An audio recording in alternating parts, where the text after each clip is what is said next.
નમસ્કાર મિત્રો, સ્વાગત છે તમારું અમારી ચેનલ ગુજ્જુ હેલ્ધી હેબિટ્સમાં।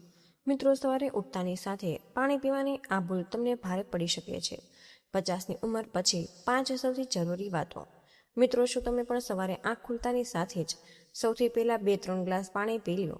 શું તમને લાગે છે કે સવારમાં પુષ્કળ પાણી પીવાથી શરીરના તમામ રોગો દૂર થઈ જાય છે? મિત્રો, જો તમારો જવાબ હા છે તો થોભી જાઓ। તમે અજાણતા જ તમારા સ્વાસ્થ્ય સાથે બહુ જ મોટા ખિલવાડ કરી રહ્યા છો। જી હા મિત્રો, તમે બિલકુલ જ સાચું સાંભળી રહ્યા છો। પાણી પીવું એ સ્વાસ્થ્ય માટે વરદાન માનવામાં આવે છે, પરંતુ જો તેને ખોટી રીતે અને ખોટી માત્રામાં લેવામાં આવે તો મિત્રો, ખોટા સમયે પીવામાં આવે તો આ જ પાણી તમારા પેટ, પાચન અને કિડની પર ભારે પડી શકે। ખાસ કરીને જો તમારી ઉંમર 50 કે 60 વર્ષથી વધુ છે તો તમારે વધુ સંભાળીને રહેવાની જરૂર પડે। આજના આ ખાસ વિડીયોમાં મિત્રો, અમે તમને 5 એવી અતિ મહત્વપૂર્ણ અને વૈજ્ઞાનિક વાતો જણાવવા જઈ રહ્યા છીએ કે જે સવારનો પહેલો ગ્લાસ પાણી પીતા જ પહેલા જાણવી તમારા માટે ખૂબ જ જરૂરી છે। જો તમે પણ સ્વસ્થ રહેવા માંગતા હોય અને ગળપણ સુધી નિરોગી જીવન જીવવા માંગો છો તો આ વિડીયોને અંત સુધી સ્કીપ કર્યા વગર પૂરો જોઈ લેજો। તો ચાલો મિત્રો, હવે કોઈ પણ વિલંબ વગર આપણે શરૂ કરીએ આજની આ ખાસ માહિતી।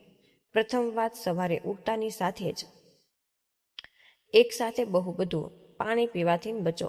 મિત્રો, અવારનવાર લોકોના મનમાં એક ગેરસમજ હોય છે કે સવારમાં ગટગટાવીને 2 થી 3 ગ્લાસ પાણી એક સાથે પી લેવાથી પેટ તરત જ સાફ થઈ જશે અને શરીર પૂરેપૂરું ડિટોક્સ થઈ જશે, પરંતુ સત્ય તો એ છે કે સવારે ઉઠતી વખતે આપણું પાચન તંત્ર એટલે કે ડાયજેસ્ટિવ સિસ્ટમ ખૂબ જ ધીમું અને શાંત હોય। જ્યારે તમે અચાનક જ પુષ્કળ પાણી પેટમાં નાખી દો છો ત્યારે પેટ પર અચાનક જ દબાણ આવે છે અને આનાથી તમને ભારેપણું, ગેસ અને ઉલટી જેવી ઉબકાની લાગણી પણ અનુભવાઈ શકે છે।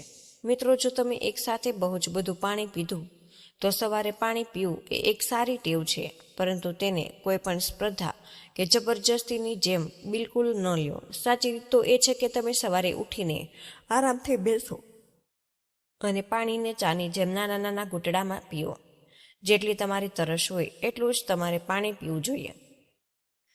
શરીરને આખા દિવસ દરમિયાન યોગ્ય માત્રામાં પાણી આપવું વધુ જરૂરી છે, ન કે માત્ર સવારે એક જ વારમાં આખો ઘડો ખાલી કરી દેવો। બીજી વાત, પાણીનું તાપમાન ખૂબ જ વધારે ગરમ કે ખૂબ વધારે ઠંડુ ન હોવું જોઈએ। આ વાતનું તમારે ખાસ ધ્યાન રાખો। તમે ઘણી બધી જગ્યાએ સાંભળ્યું હશે કે સવારે માત્ર ઉકળતું કે તેજ નવશેકું પાણી જ પીવું જોઈએ। તો મિત્રો, હવે ઘણા બધા લોકો ફ્રીજના ચિલ્ડ પાણી પીવાના શોખ હોય, પરંતુ શું તમે જાણો છો કે આ બંને રીતો તમારા સ્વાસ્થ્યને નુકસાન પહોંચાડી શકે છે? મિત્રો, જો તમે ખૂબ જ વધારે ગરમ પાણી પીતા હોય તો તમારે આનાથી તમારી અન્નળી અને પેટના કોમળ અંદરના પદાર્થો સ્તરને નુકસાન પહોંચાડી શકે। બીજી તરફ કે ખૂબ વધારે ઠંડુ પાણી સવારમાં પીવાથી પાંચનાકની ધીમી પડી જાય છે અને નસોમાં સંકોચન આવી શકે છે। એટલા માટે મિત્રો, સૌથી ઉત્તમ અને સુરક્ષિત એ જ છે કે તમે સામાન્ય તાપમાન એટલે કે રૂમ ટેમ્પરેચરનું ચોખ્ખું પાણી પી શકો। જો તમને હળવું નવશેકું પાણી પીવાથી આરામ મળતો હોય તો મિત્રો, તમારે નવશેકું પાણી પણ પી શકો છો, પરંતુ ધ્યાન રાખો કે પાણી તમારે એટલું ગરમ ન હોય કે જે તમારા મોં કે ગળાને નુકસાન પહોંચાડે। હળવું નવશેકું, જેને વોર્મ વોટર કહેવાય છે, તો લ્યો, જેનાથી તમને સારું લાગે છે તે કરો, એટલે કે જબરજસ્તી ન કરો। ત્રીજી વાત, સવારના પાણીમાં તમારે જબરજસ્તી દરેક વસ્તુ ઉમેરવી જરૂરી નથી। આજકાલ સોશિયલ મીડિયા અને ઇન્ટરનેટ પર ભાતના નુસ્ખાઓ બતાવવામાં પણ આવે છે અને કોઈ કહે છે કે સવારે પાણીમાં લીંબુ અને મધ નાખીને પીવો, કોઈ પણ જીરા પાણીની સલાહ આપે તો કોઈ મીઠો કે સફરજનનો સરકો એપલ સાઇડર વિનેગર ઉમેરવાનું પણ કહે છે। હવે આ નુસ્ખાને જોઈને ઘણા બધા લોકોએ વિચાર્યું હશે કે રોજ સવારે ખાલી પેટે આપણે તેનું સેવન કરવા પણ લાગે છે, પરંતુ મિત્રો, યાદ રાખો, દરેક માણસનું શરીર અને તેની પ્રકૃતિ અલગ અલગ હોય છે। જે લોકોને એસિડિટી, છાતીમાં બળતરા કે પછી અલ્સરની સમસ્યા હોય છે, જો તેઓ સવારે ખાલી પેટ લીંબુ કે ખાટી વસ્તુઓ લેશે તો તેમની તકલીફ અનેક ગણી વધી શકે છે। મિત્રો, જો તમને કોઈ પણ પરેશાની નથી અને સાદું પાણી પીવામાં સારું લાગે છે તો મિત્રો સાદું પાણી જ તમે પી શકો. સાદું પાણી તમારા શરીરની સફાઈ માટે પૂરેપૂરું સક્ષમ છે. ઇન્ટરનેટના નુસ્ખાઓને પોતાની આદત બનાવતા પહેલા એ જરૂર વિચારો કે શું આ તમારા શરીર માટે યોગ્ય છે કે નહીં.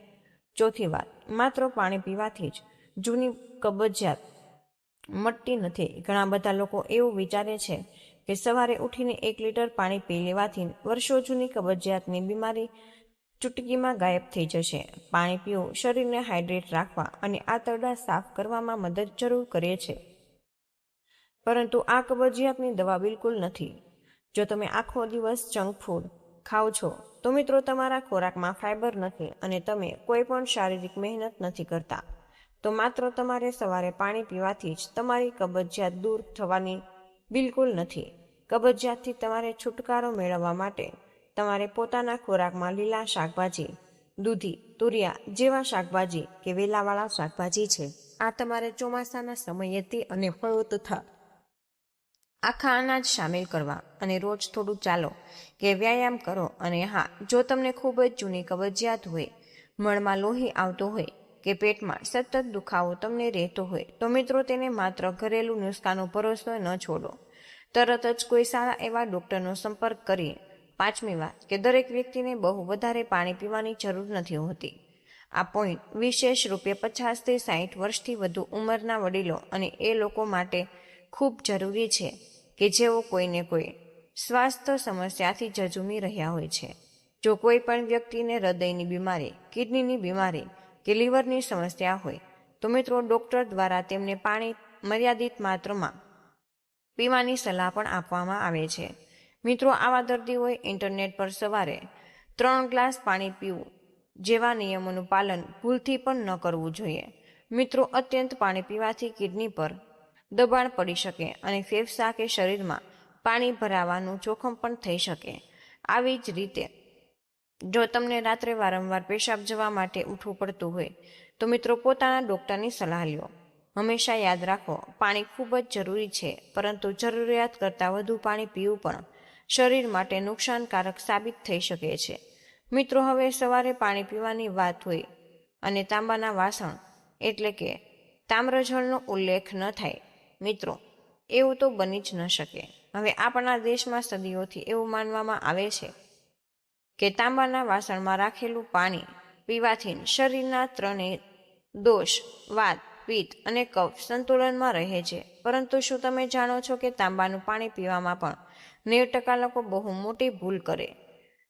પહેલી ભૂલ કે ઘણા બધા લોકો તાંબાના જગ કે લોટામાં પાણી ભરીને મૂકી દે છે અને મહિનાઓ સુધી એ વાસણને અંદરથી સાફ પણ નથી કરી શકતા. હવે ધ્યાન રાખો, તાંબાના વાસણ પર જો લીલા કે કાળા રંગનું પડ જામવા લાગે તો મિત્રો આ પાણી ફાયદાને બદલે તમારા શરીરમાં ટોક્સિન એટલે કે ઝેર વધારી શકે છે. તાંબાના વાસણને રોજ લીંબુ અને મીઠાથી સરખી રીતે સાફ કરવું ખૂબ જ જરૂરી છે. હવે બીજી ભૂલ, કેટલાક લોકો આખો દિવસ માત્ર તાંબાનું જ પાણી પીતા રહે છે અને આ ખૂબ જ ખતરનાક સાબિત થઈ શકે.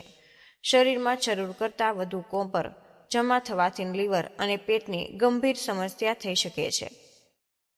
તાંબાના વાસણમાં રાખેલું પાણી માત્ર સવારે ખાલી પેટે 1 ગ્લાસ પીવું જ પૂરતું હોય છે. હવે આખો દિવસ સાદું પાણી જ મિત્રો તમારે પીવું જોઈએ. હવે ત્રીજી વાત કે તાંબાના વાસણમાં પાણીને ઓછામાં ઓછું 8 થી 12 કલાક સુધી રહેવા દો. હવે મિત્રો ત્યારે જ તાંબાના ઔષધીય ગુણો પાણીમાં આવે છે. અને સૌથી જરૂરી વાત કે જો કોઈને કિડનીની બીમારી હોય કે પેટમાં અલ્સર હોય તો મિત્રો તેમણે તાંબાનું પાણી પીતા પહેલા પોતાના ડૉક્ટરની સલાહ જરૂર લઈ લેવી જોઈએ. હવે મિત્રો આપણે વાત કરીએ પાણી પીવાના સૌથી મહત્વપૂર્ણ નિયમની. હવે પાણી કઈ સ્થિતિમાં બેસીને કે ઊભા રહીને પીવું જોઈએ. મિત્રો, આજકાલની ભાગદોડ ભરેલી જિંદગીમાં આપણામાંથી મોટા ભાગના લોકોને ઊભા કે ચાલતા ફરતા પાણી પીવાની બહુ જ ટેવ પડી ચૂકી છે. પરંતુ આયુર્વેદ અને આધુનિક વિજ્ઞાન બંને જ ઊભા રહીને પાણી પીવાને સ્વાસ્થ્ય માટે ખૂબ જ હાનિકારક માને છે. હવે જ્યારે તમે ઊભા રહીને પાણી પીવો છો ત્યારે મિત્રો પાણી રોકાયા વગર પૂરી ઝડપ સાથે તમારી અન્નળીમાંથી થઈને સીધું પેટના નીચેના ભાગમાં પડે છે. હવે મિત્રો આનાથી પેટની દિવાલો અને આસપાસના અંગો પર તીવ્ર એવો આટકો લાગે છે. હવે વારંવાર ઊભા રહીને પાણી પીવાથી પાચન ક્રિયા પૂરેપૂરી બગડી પણ શકે છે. ઊભા રહીને પાણી પીવાનું સૌથી મોટામાં મોટું નુકસાન આપણા સાંધાઓએ એટલે કે જોઇન્ટ્સને ભોગવવું પડે છે. જ્યારે પાણી ઝડપથી નીચે જાય છે ત્યારે શરીરમાં પ્રવાહી પદાર્થો એટલે કે ફ્લુઇડ બેલેન્સનું સંતુલન બગડી જાય છે. હવે મિત્રો આનાથી સાંધાઓમાં દવર જમા થવા લાગે છે, જે આગળ જતા ઘૂંટણના દુખાવા અને અર્થરાઇટ્સ એટલે કે સંધિવાનું મુખ્ય કારણ પણ બને છે. હવે આ સિવાય ઊભા રહીને પાણી પીવાથી પાણી કિડનીમાંથી યોગ્ય રીતે ફિલ્ટર થયા વગર ઝડપથી બહાર નીકળી જાય છે, જેનાથી કિડની પર અણહકનું દબાણ પડે છે. એટલા માટે મિત્રો હંમેશા યાદ રાખો કે પાણી જ્યારે પણ પીવો આરામથી કોઈ ખુરશી કે સ્ટૂલ પર બેસીને શાંત મનથી ઘૂંટડે તમે પાણી પી શકો. પાણી પીવાથી શરીર પાણીમાં રહેલા પોષક તત્વને યોગ્ય રીતે શોષી શકે અને સવારનો પહેલો ગ્લાસ પાણી લીધા પછી પણ લોકો એવી નાની નાની ભૂલો કરી શકતા હોય કે જેનાથી પાણીનો પૂરો ફાયદો શરીરને બિલકુલ નથી મળી શકતો. તો ચાલો મિત્રો હવે જાણીએ કે પાણી પીધા પછી તમારે કઈ વાતોનું ખાસ કરીને સવારે પાણી પીધા પછી જ્યારે તમે ઉઠો છો ત્યારબાદ જે પણ પાણી પીવો તે પછી તો મિત્રો ધ્યાન જરૂર રાખવું જોઈએ. પહેલી વાત કે પાણી પીધાના તરત પછી જ ક્યારેય પણ ચા કે કોફી તરત ન પીવું. ઘણા લોકોની ટેવ હોય છે કે પાણી પી લીધું તો ચાલ હવે 5 મિનિટ પછી જ હું કડક એવી ચાની ચૂસકી લઈ લઉં. એવું કરવાથી તમારા પેટમાં તીવ્ર એસિડિટી બને છે. તેનાથી દાંતનું એનમેલ ખરાબ થાય અને પેટમાં ગેસ તથા બળતરાની સમસ્યા ઊભી થઈ શકે છે.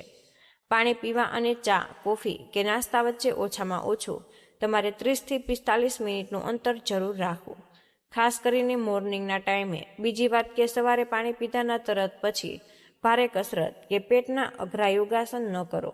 પાણી પીધા પછી તમારે ઓછામાં ઓછું 10 થી 15 મિનિટ હળવું ચાલો, જેથી આંતરડાની હલચલ ઝડપથી થાય અને તમારું પેટ સરળતાથી સાફ થઈ શકે.